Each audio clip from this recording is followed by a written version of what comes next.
manusia itu dikasih waktu yang sama oleh Tuhan. Waktu yang dikasih kita adalah 24 jam per hari. Semua sama tanpa terkecuali. Tapi kenapa hasil yang didapat tiap orang itu berbeda-beda? Ada orang yang masuk kampus satu angkatan, tapi ada yang sudah selesai, tapi ada juga yang masih skripsi aja belum.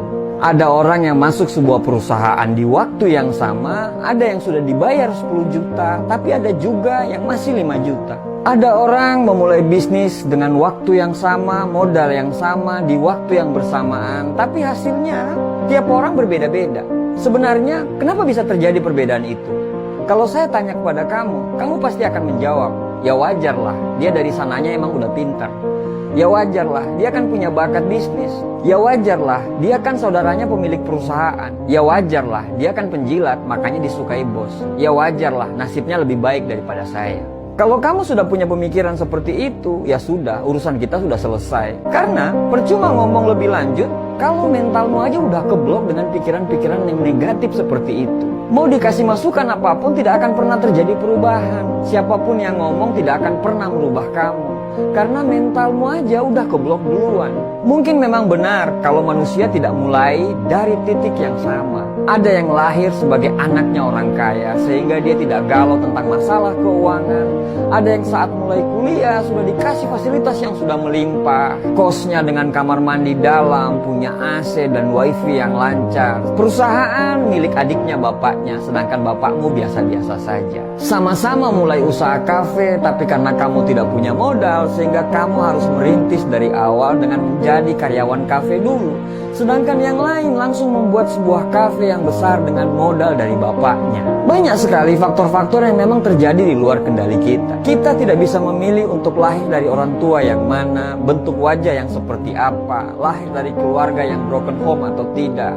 Itu bukan pilihan kita, karena itu di luar kendali kita. Tidak semua orang mulai dari titik yang sama. Ada yang mulai dari titik 0, ada yang mulai dari 6, ada yang mulai bahkan dari -8, ada juga yang mulai di titik yang sudah 78. Tapi, haruskah hal tersebut kita jadikan alasan pembenaran untuk kalah dengan orang lain? Kalau mereka mulai dari titik teratas, sedangkan kamu harus mulai dari 0, terus kenapa?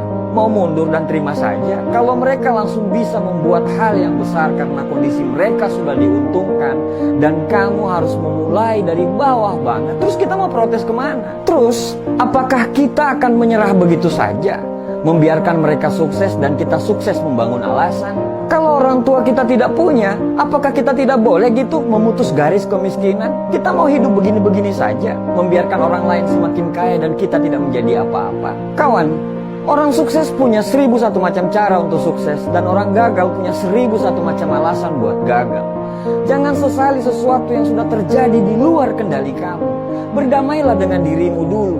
Terima apa adanya kamu. Lalu berikanlah respon positif terhadap apa yang terjadi dengan kamu. Waktu kita sama-sama 24 jam. Tapi yang membedakan adalah orang sukses mampu memanfaatkan 24 jamnya, tapi orang gagal menyia-nyiakan 24 jamnya itu. Tidak usah melihat kesuksesan orang lain. Tidak perlu mengalahkan orang lain. Fokuslah untuk menjadi lebih baik dari kamu yang sebelumnya.